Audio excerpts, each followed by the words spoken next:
Hello all, myself Dr. Vartya Jagan, working as the Associate Professor in VBIT in the Department of Electrical and Electronics Engineering. In this video lecture, I am going to explain about semi-controlled converter, or you can call it as a half-controlled converter. Now, these are the different classifications of controlled converter. Now, in the last few lectures, we are discussing about a single phase converter, that is a single phase half wave, single phase full wave in the midpoint type configuration as well as bridge type configuration. Now we are focusing on the semi-controlled converter, in which we'll be having two thyristors and two diodes, right? So now a single phase semi-controlled converter employing one thyristor and one diode in a leg is called a symmetrical semi-converter. If a leg consists of both the thyristors or both the diode, it is called unsymmetrical configuration. Now you can see here in these two figures, leg A, this is leg A and leg B. So leg A consists of T1, D1, leg B consists of T2, D2. So this is symmetrical configuration. Similarly, you can see one more symmetrical configuration. Leg A consists of T1, D1. Leg B consists of T2, D2. They are connected in different configuration, right? And remaining two configuration, you can see here figure C represents leg A consists of both the thyristor, whereas leg B consists of D1, D2, both the diodes. Whereas in figure D, leg A consists of both the diodes, whereas leg B consists of both the thyristors. So it is called unsymmetrical configuration. So these are the four configuration. So I am going to take figure 1 as an example to understand the concept of half controlled converter, which is also called a semi-controlled converter, right? So now you can see these are symmetrical configuration with resistive load. So now you can see there are leg A consists of two thyristor T1 and diode D1, whereas leg B consists of T2 and D2. So I can say these legs forms a symmetrical configuration. So it is called symmetrical configuration. Now, as you all know that during positive half cycle, here it will be positive and it will be negative, right? So T1 and D2, it is in forward bias condition. So since D2 is in forward bias condition, it will goes to on state without applying any gate pulse. Now, in order to get some voltage across the load, we need to trigger T1. So T1 is triggered at omega t equal to alpha. So from this point onwards, the output voltage following the input voltage. And since the load is resistive load, the current is following the output voltage wave shape. And T1 is in conduction state from omega t equal to alpha to pi. So the voltage across T1 will be 1 to 2 volts. That means from omega t equal to alpha to pi, T1 and D1, they are in conduction state and they will be carrying the current, and you can see the waveform, right? So similarly, during negative half cycle, if you want to see, so now this polarity is getting reversed, so it will be negative now and it will be positive. So now you can see thyristors D2, thyristor T2 and diode D1 will be in forward bias condition because anodes of them are connected to positive and cathodes of these devices are connected to negative. So they will be in forward bias condition. So without applying any gate pulse, T1 goes to on condition. That's why you can see here T1 it will be on condition. And during this negative half cycle, T2 is in forward bias condition. I have given triggering pulse to T2 at omega t equal to pi plus alpha. So from this point onward, the output voltage follows the input voltage. Since the load is resistive load, the current and the voltage they should be in phase. And T1 it is in off condition, so the voltage across T1 is negative voltage you will get. So during pi plus alpha to 2 pi, T2 and D1 they will be in conduction state and they are carrying the current, right? Now, when it comes to the derivation part, as usual, as we have discussed in the last few videos, that you can see from alpha to pi, we are getting some voltage. That is why I have written here alpha to pi Vm sin omega t. Again, pi plus alpha to 2 pi, we are getting some voltage. You can see the integration. And due to symmetrical waveform, I can consider only one half cycle, that is positive half cycle. That is why I have considered only 1 by pi here, because I am considering only half cycle. alpha to pi, we are getting some voltage which is Vm sin omega t, and integration of sin omega t will be minus cos omega t. Just substitute the limit, you will get the average output voltage as this much. Vm by pi 1 plus cos alpha. So this is for R load, the average output voltage. Similarly, you can go for RMS output voltage. So the same thing you can see here. Alpha to pi, we are getting some voltage. That's why alpha to pi Vm square sin square omega t. You can write pi plus alpha to 2 pi. Also, we are getting some voltage. You can write Vm square sin square omega t, and you can take Vm out of the root. That's why I written here Vm by under root 2 pi. Right, but due to symmetrical configuration, I will consider only positive half cycle, one half cycle. So that is why I written here root mean will be 1 by pi, and alpha to pi Vm square sin square omega t d omega t. And you know that sin square omega t will be equal to 1 minus cos 2 omega t divided by 2. And you just separate these two terms and substitute upper limit and lower limit, and you will get the RMS output voltage as this much. Vm by under root 2 pi under root pi minus alpha plus 1 by 2 sin 2 alpha, which is same as the single phase full wave control rectifier. In case of bridge type, always as midpointed configuration, you will get same expression because the output voltage waveform are same. So you will get the same average and RMS output voltage. And the power delivered to the load will be V naught RMS into I naught RMS, and this is the power expression in terms of current and resistance. In terms of voltage and resistance, it will be like this. Input volt amperes, you can write the input voltage into input current. Input current will be same as the output current because they are connected in series. And if you want to derive the RMS output voltage, input power factor, it will be V naught RMS divided by Vs, because I naught RMS will get cancelled. So here, if you substitute Vs, Vm equal to under root 2 into Vs, Vs in the numerator denominator will get cancelled. You will get this as the input power factor. Right. Now, I am going to one more configuration that is called symmetrical configuration of semi-controlled converter with RL load. Here, you please focus on this thing, because in case of R load, the waveform and the average output voltage expression will be same as the single phase full wave in bridge type and midpointed configuration. Now you can see this is the circuit configuration in case of symmetrical semi-controlled converter with RL load. Just I have replaced the load with RL load, and leg A consists of T1 D1, leg B also consists of T2 D2, right?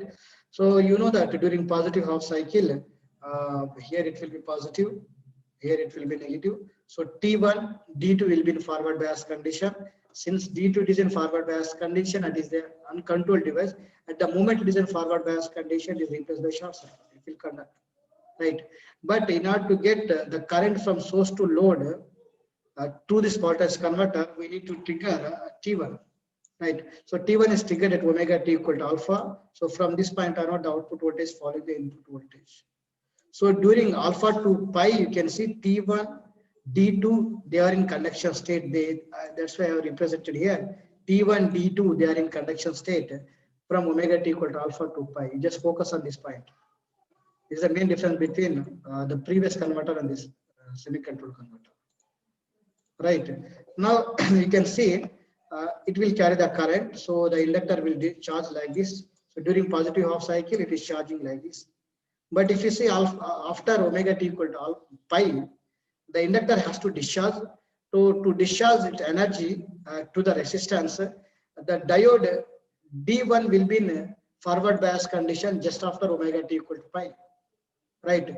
So since T1 it is already in conduction state, so to discharge this energy, the inductor has to replace its polarity like this. So the current leaves on positive terminal of the inductor, L positive, D1 anode, D1 cathode, T1 anode, T1 cathode, and back to like this. So now you can see this load is short circuited by T1 and D1. So the voltage across the short circuited load will be 0. You can see 0 voltage here. Right, there is no voltage across the load because it is short circuited by the T1 and D1. But still you are going to see some current that is called discharging current. Right. So now you can see the this is during positive half cycle. The same thing I have written here. let us go for negative half cycle. So during negative half cycle, uh, you can see this polarity will be negative now, and here it will be positive, whereas previously it was negative, right? So now you can see T2 and D1 is in forward bias condition. They are in forward bias condition because anode of T2 is connected to positive, cathode of D1 is connected to negative, so they will be in forward bias condition. So at the moment they are in forward bias, diode is in forward bias condition means it will goes to on condition without applying gate pulse. So you can see. So to get control of the negative half cycle and that is being converted into positive half cycle, we need to apply triggering pulse to T2, which is a control device. So T2 is triggered at pi plus alpha. So from this point on, the output voltage following the input voltage, no doubt, right? So I can see before this point, during the short interval, during this zero current, you can say T1 and D1 they are in conduction state. That is what I told you in the previous slide, right? So from this point on, the output voltage following the input voltage, no doubt. T2 and D1 it is in conduction state. The current always leaves from positive terminal. It is positive, like this T1 anode, T2 anode, T2 cathode, R, L, D1 anode, D2 cathode, and back to the source. That is the direction of current. So during this interval, the inductor is charging with this polarity. So you can see the charging current of inductor like this. It will charge to maximum energy, right? And after 2 pi, you can see there is a discharging current, right? And after this 2 pi, you can see the positive half cycle. So during positive half cycle, you know that D2 will be in forward bias condition, right? So at the moment, the voltage, the current crosses this 2 pi, D2 will be in forward bias condition and is an uncontrolled device that will conduct. So you can see that discharging current. So before discharging the current from the inductor has to replace its polarity. It is replacing its polarity like negative and positive like this. And the discharging may take path to D2 anode, D2 cathode, T2 anode, T2 cathode, and back to the L negative through resistance like this. So you can see with the red color. You can see with red color mark, right? So now you can see even though the current is discharging like this, but you can see the voltage across the load equals 0. This is because the load is short circuited by this T2 and D2. Right now you can see during this small portion T2 and D2 they will be in conduction state. That's why I have represented here. Right. This is about the difference between the single phase full wave converter and semi-controlled converter. Right. Now you can derive the average output voltage. Now you can see we are getting some voltage across the load only from alpha to pi, and beyond pi the voltage is 0. This is just like resistive load. Even the load is inductive load, you can see the voltage across the load is only from alpha to pi. That is why again during negative half cycle you can see from pi plus alpha to 2 pi only we are going to see the voltage. So you can see alpha to pi Vm sin omega t, pi plus alpha to 2 pi Vm sin omega t, and the thyristors are triggered symmetrically. So we can consider only one positive half cycle, which may be alpha to pi or pi plus alpha to 2 pi. So now I will consider only one half cycle, that is 1 by pi alpha to pi Vm sin omega t. See, as integration of sin omega t, which is minus cos omega t, you just substitute upper limit and lower limit. Now you can observe one thing here. So this is the case when the load is RL load. This is same as the resistive load configuration, because now you can see the voltage across the load only from alpha to pi, even though the load is inductive load. That is not possible in case of single phase fully controlled converter, right? So now the expression is little bit changed. It is Vm by pi 1 plus cos alpha, even though the load is inductive load, right? Now similarly, we can derive the RMS output voltage. Just now I told you that alpha to pi we are getting some voltage, you can see here, and pi plus alpha to 2 pi also we are getting some voltage. That is why I have written here Vm square sin square omega t d omega t, integration from alpha to pi and integration from pi plus alpha to 2 pi. So due to symmetrical waveform, I will consider only one half cycle, which is alpha to pi Sin square omega t. In sin square omega t, you can write it as 1 minus cos 2 omega t by 2. This is what I have written here, right? And you just separate all those things and integrate the things, and you just substitute the upper limit or lower limit, and you can see the RMS output voltage here. And this RMS output voltage as well as average output voltage, those are not depends upon the value of inductor. Previously, in case of single phase fully controlled converter and in case of single phase half wave converter, we used to say that the average output voltage and RMS output voltage is depends upon the value of beta, which depends upon the value of inductor. But that is not the case here in case of semi-controlled converter. Now it is just like a resistive load waveform and the derivation part, you can say, right? So now only the current magnitude will change because it consists of RL, because you can see the current discharging current here. So the current waveform and current magnitude will change. The voltage magnitude and voltage waveform will be same as the resistive load. Now we'll go for one more load called RLE load. Now you can see the load is replaced by RLE load here, right? And again, leg A consists of T1 D1, leg B consists of T2 D2. So it is called symmetrical configuration, right? So each leg consists of one thyristor and one diode. So it is called symmetrical configuration, right? So now you can recall the RL load configuration in case of single phase fully controlled converter. Now during this portion 0 to theta 1, the battery voltage is more than the input voltage. So even if you trigger T1, the device won't go to conduction state because the battery voltage is more, and it will carry the current in only one direction. Because of that reason, even if you trigger the T1 before this theta 1, that won't go to conduction state, right? And that is why I have given triggering pulse to T1 after this theta 1, right? And from theta 1 to theta 2, you can see the battery voltage is less when compared to the input voltage. So, and if you trigger the thyristor T1 during this interval, you can get the power flow from source to load, right? So now you can see from this point on, the output voltage follow the input voltage, right? And since D2 is in forward bias condition, T1 is also forward bias condition. So because of uncontrolled device, D2 will goes to conduction state automatically without applying a trigger impulse. So T1 is triggered at omega t equal to alpha. So it is replaced by short circuit. The current always leaves from positive terminal, T1 anode, T1 cathode, or L battery, D2 anode, D2 cathode, and back to the supply like this. So this is the direction of current, and you can say due to presence of inductance in the load circuit, the inductor will charge like this, right? And just after omega t equal to pi, you just focus on this particular point. So after omega t equal to pi, we are going to expect negative voltage across the devices. So during negative half cycle, here it will be negative, here it will be positive, right? So diode D2 will be in forward bias condition. Sorry, diode D1 will be in forward bias condition, and it will be in conduction state.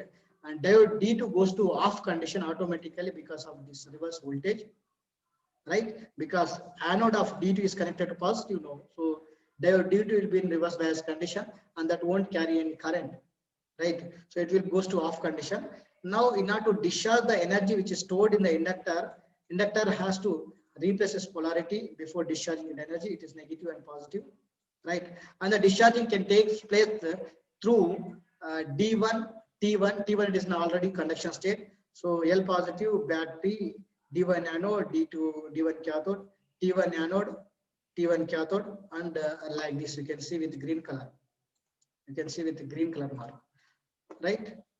Okay, so now you can see you are getting some voltage. Okay, so during this portion, the load is short circuited by the source T1 and D1, so you'll get zero voltage, right? And it is taking the discharging path like this. Now, during whenever the inductor discharges completely, right? So there is no voltage across the inductor, there is no voltage across resistance, and I told you many times that uh, the load is RLE load. Now you can write output voltage as V naught equal to VR voltage across resistance plus VL voltage across inductance plus battery voltage. So during the small portion, you cannot see any current to the load. So VR, VL goes to 0. We left with only the battery voltage. Now you can see the battery voltage when the current equals 0. This is what the battery voltage, right? So this is about positive half cycle. Now we'll move on to negative half cycle, which is from omega t equal to pi to 2 pi, right? So during negative half cycle, this polarity will be negative and here it will be positive. So you can say thyristors D2 and D1, thyristor T2 and diode D1, they will be in forward bias condition because T2 anode is connected to positive, cathode may be connected negative to the load and the devices, and D1 cathode is connected to negative, anode may be connected to the positive terminal through the other devices to the load, right? So these two devices will be in forward bias condition, and D1 it is an uncontrolled device. So at the moment it is in forward bias condition, that will goes to on-state. It is replaced by short circuit. Right. So now to get the current flow, power flow from source to load, we need to trigger T2 because it is in forward bias condition. So T2 is triggered at pi plus alpha. So from this point on, the output voltage follows the input voltage because it is being triggered. The current always flows from positive terminal. Now this is positive, positive, T2 anode, T2 cathode, load resistance, load inductance, battery, right? T1 anode, T1 cathode, and back to the negative source like this. So during this interval, the inductor is charging with this polarity, positive and negative, right? Now you can see during pi plus alpha to 2 pi, the output voltage follows the input voltage, and you can see the current wave shape like this, which is charging current of the inductor.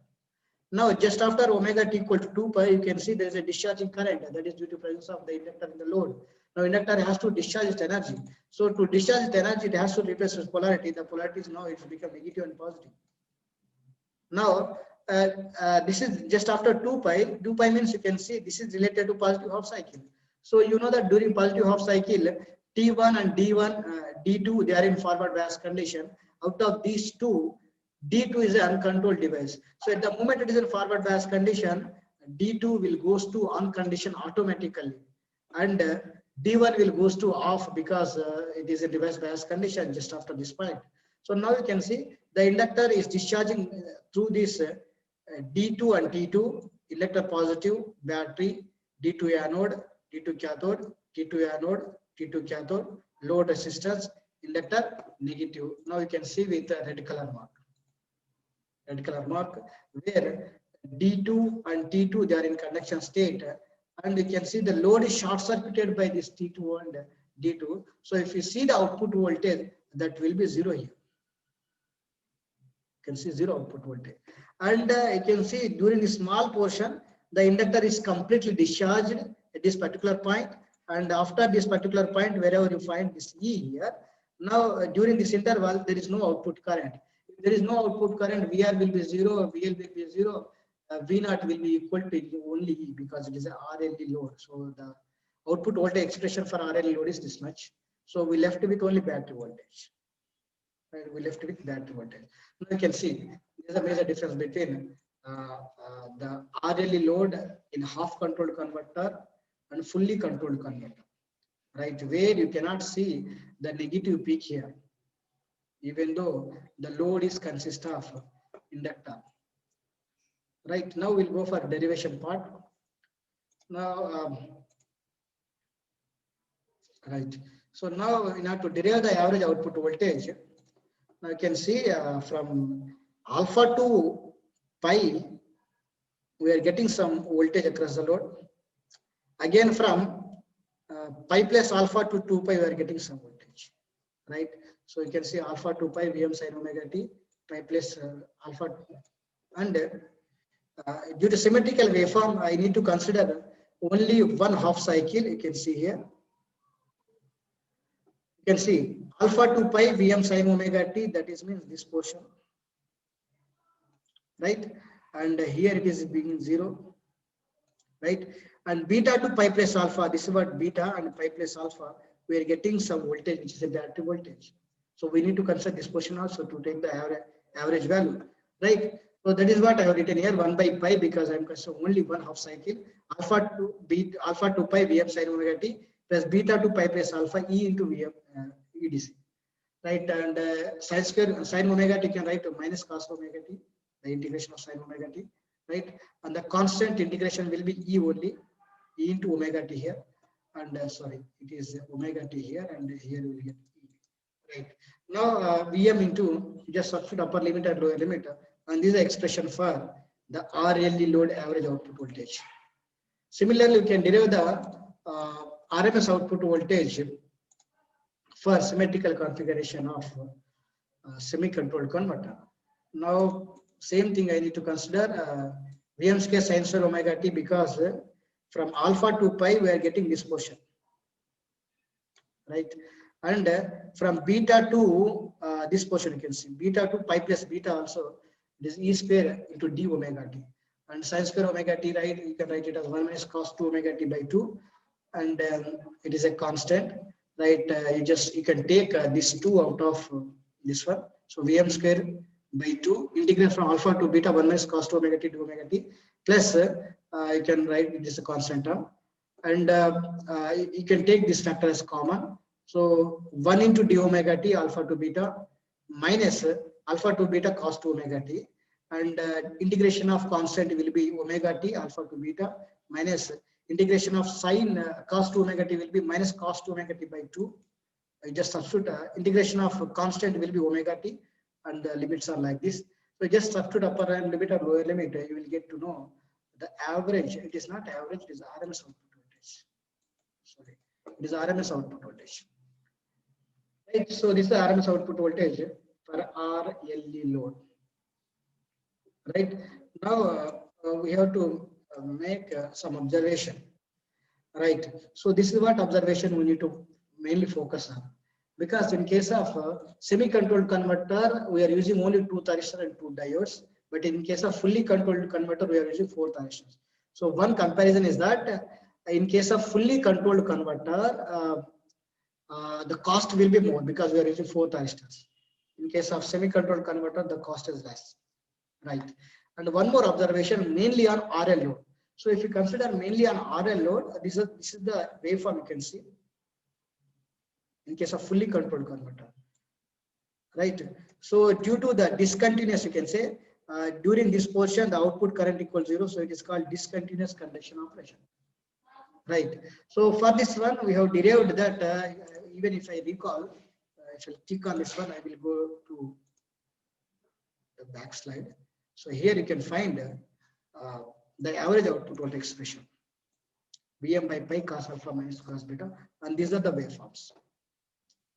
These are the waveforms, right? So the same thing I have projected here.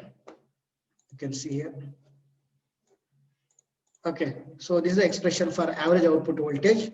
Now, if I want to get continuous current, I need to increase the value of inductor. So if I increase the value of inductor, the inductor may have more energy in it, and it will take more time to discharge its energy, right? Instead of discharging here, it may discharge here, it may discharge here, it may discharge here. That depends upon the value of inductor. So that now I have increased the inductor to some extent. Inductor value is increased, and the discharging may take place at this particular point. And before discharging energy completely, and T2, T4 are triggered, and again you will get some current. So there is no discontinuity in the current. You can see the current waveform. So that's called continuous conduction mode. Now here for continuous conduction mode, can I say beta equal to pi plus alpha? This is what pi plus alpha. Now you can say beta equal to pi plus alpha. So that means to get continuous conduction, if you substitute beta equal to pi plus alpha, you will get one more definite equation called 1 by pi Vm cos alpha minus cos beta means pi plus alpha. So cos pi plus alpha, it will be plus minus cos alpha, minus into minus plus you can say. So you can write 2 Vm by pi cos alpha.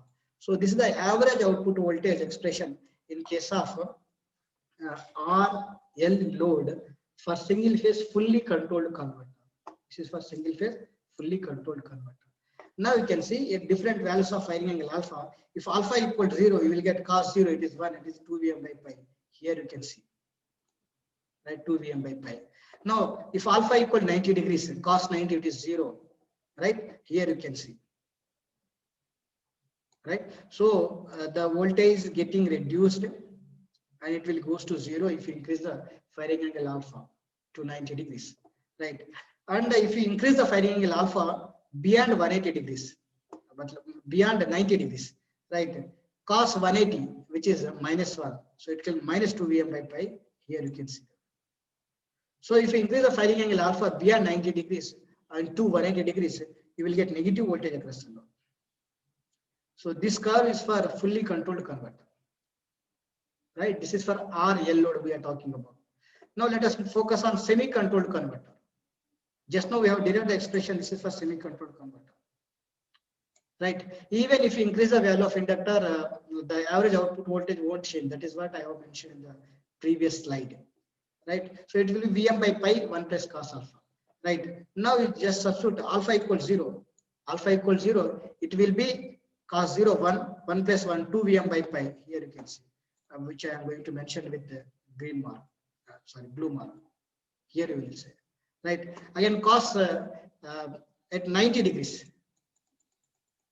cos 90, which is 0. So if this factor goes to 0, we will left with Vm by pi. So you can see here Vm by pi,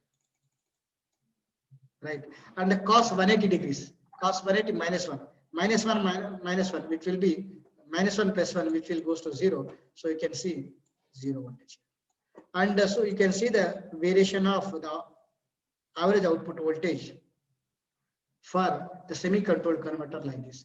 So irrespective of the firing angle alpha and irrespective of the inductor, the average output voltage across the load is always positive in case of semi-controlled converter.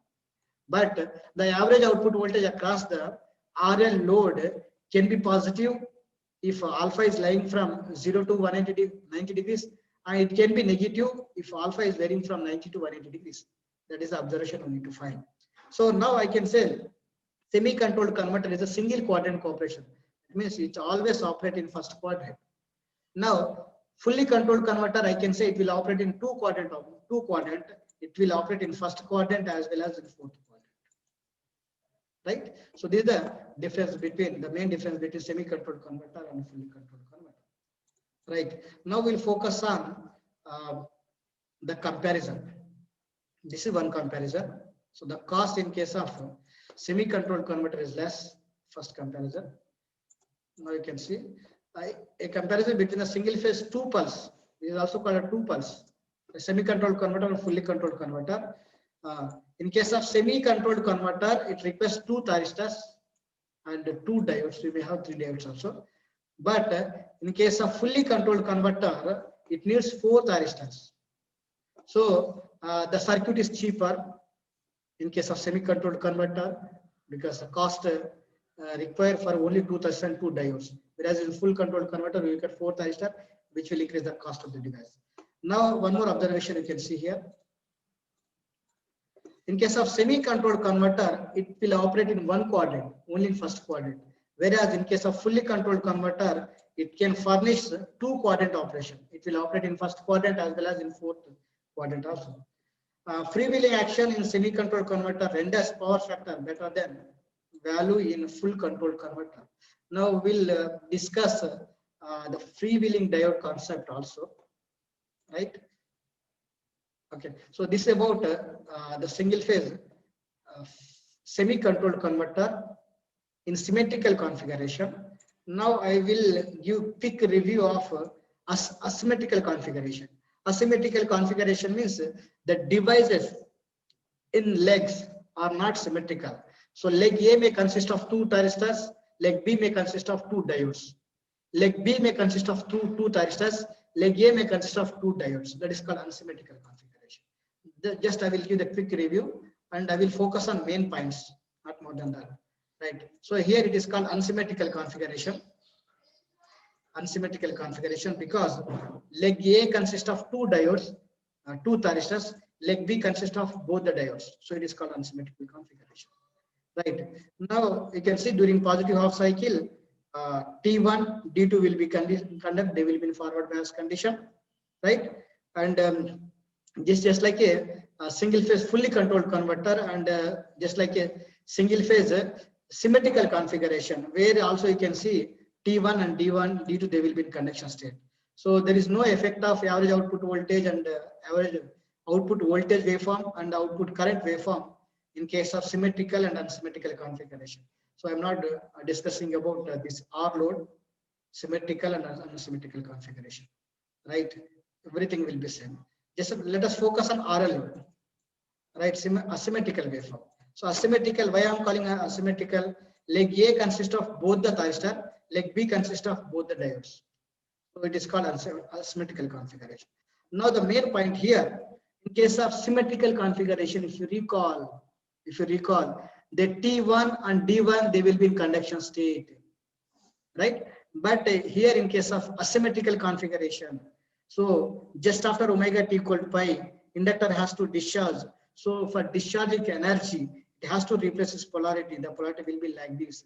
And you can see D1 D2 will be in forward bias condition, and it will discharge through D1 and D2 only. So you can say during this small portion where the current is discharging and the load is short circuited by D1 and D2, so you'll get zero voltage across the load. And during this interval, you won't get any voltage, and D1, D2 will be in conduction state. You can see that is why this is the difference between asymmetrical configuration and unsymmetrical configuration. Right? Again, during negative half cycle, you can see just after omega t equal to 2 pi, D1, D2 will be in conduction state, because D2 is already, D1 it is already in conduction state, and after this omega t equal to 2 pi, D1 goes to forward bias condition, again that will conduct. So the load is short circuited by again D2 and D1 after this omega t equal to 2 pi. So the inductor may discharge through D1 and D2 again. So during this interval, the output voltage will be zero because the load is short circuited by D1 and D2, right? You can see. So during this small portion, D1 and D2 will be in conduction state. There's the major difference between symmetrical configuration and unsymmetrical configuration. Again, if you see the waveform, this waveform is same as the symmetrical voltage waveform, right? So you will get the same average output voltage, which is Vm by pi 1 plus cos alpha, right? And RMS output voltage will be same, just like a resistive load, right? And RL load also, you can see here, right? So during this small portion, D2, D1 will be in conduction state. During this small portion, D2, D1 will be in conduction state, and remaining things will be same as a symmetrical configuration. That is why I'm not going to discuss more about the symmetrical configuration, right? So now this is the average output voltage and RMS output voltage for RLE load. Thank you. So this is all about the symmetrical and unsymmetrical configuration, right? Thank you.